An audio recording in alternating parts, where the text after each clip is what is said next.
leaves. One morning, two men were cleaning Gordon after he had acted rather foolishly and ended up rolling off the turntable and into a muddy ditch. "Mind my eyes," grumbled Gordon. "Have you ever seen so much mud?" said one of the cleaners. "No, I haven't," said the other. "You ought to be ashamed, Gordon, letting yourself get so dirty." "Bah," thought Gordon. "I don't have time to worry about my appearance like some engines do." The hosing and scrubbing suddenly stopped. Gordon opened his eyes, but quickly closed them again when he saw who was standing in front of him. "Wake up, Gordon," said Sir Topham Hatt, "and listen to me. Given your recent behaviour, I've decided that you will pull no more coaches until you prove to me that you can be a really useful engine. Perhaps pulling trucks for a while will teach you a lesson." "Yes, sir," said Gordon quietly. So Gordon had to spend his time pulling and pushing trucks.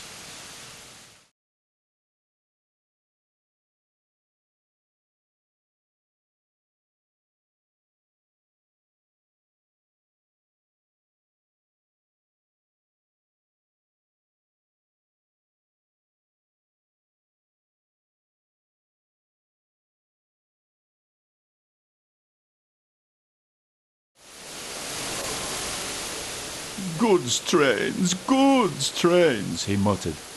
"Oh, the shame of it." And he bumped the trucks again. "Oh," cried the trucks as he shunted them around the yard. James was standing nearby watching him. "Trucks will be trucks," he said. "They won't with me," grunted Gordon. "I'll teach them." "They tried to push me down the hill this morning," he explained. "It's slippery there, so you'll probably need help." "I don't need help on hills," huffed James. Gordon laughed and headed off to get ready for his next goods train. "Come on, James," said his driver. "It's almost time for the express." And with that, James puffed away to collect his waiting coaches.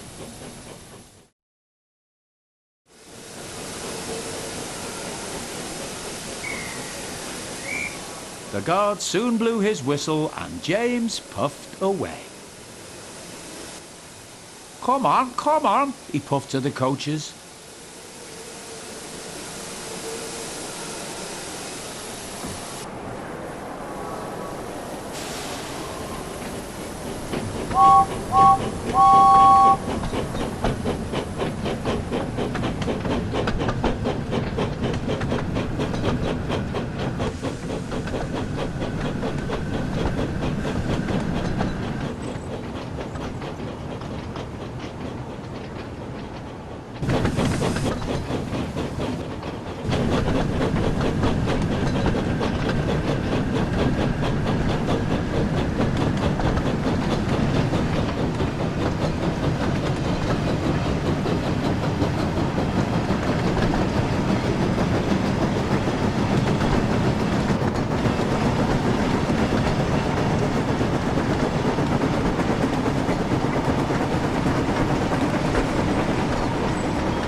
The train was soon running nicely, and James began to feel confident.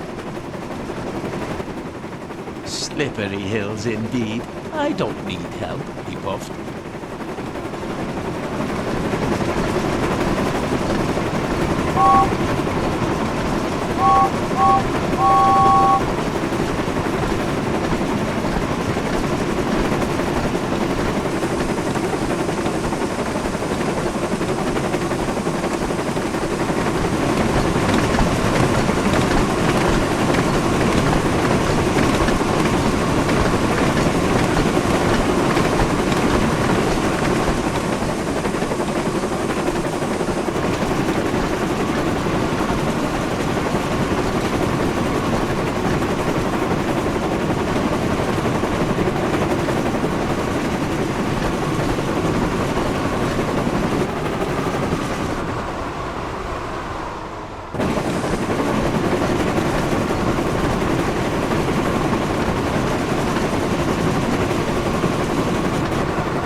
James soon arrived at the next station.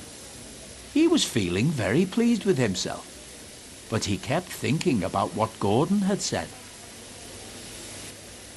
"I'll show Gordon who needs help on hills," he said to himself.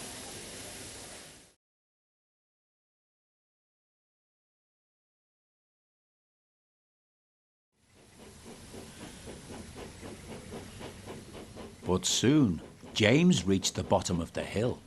Strong winds from the sea made the hill hard to climb. Leaves fallen from the nearby trees were now covering the rails, and the recent rainfall meant that they were too heavy to be blown away by the wind.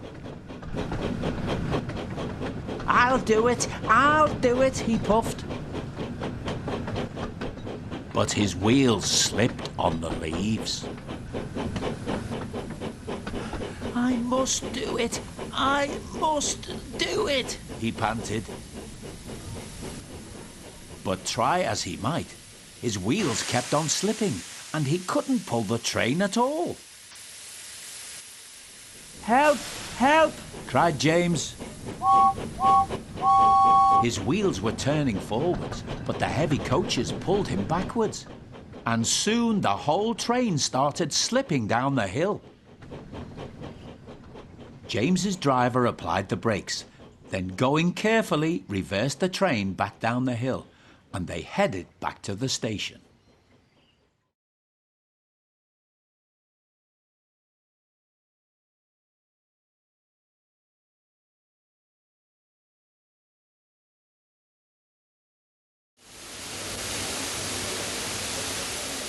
When they arrived, they found Gordon waiting, who had seen everything. "I thought you said you could climb hills," he chuckled. James didn't answer.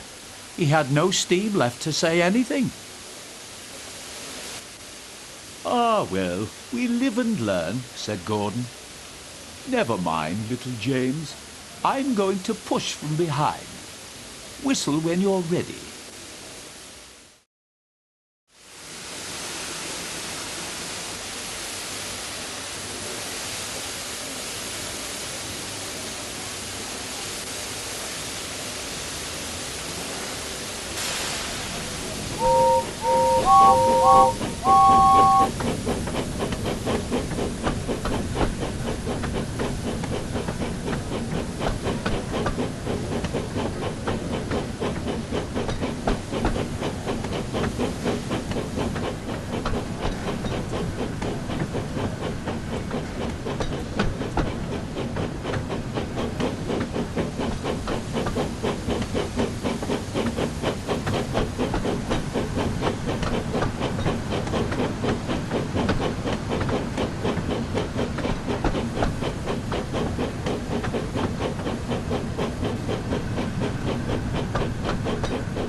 "I'm ready," called James. "So am I," replied Gordon. "Pull hard." "We'll do it," puffed James.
Clouds of smoke and steam towered from the snorting engines as they struggled up the hill. "We can do it," puffed James. We will do it, puffed Gordon. Finally, the two engines reached the top. We've done it! We've done it! They puffed. The two weary engines were puffed out, but they continued onwards to the next station.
And it wasn't long before they arrived.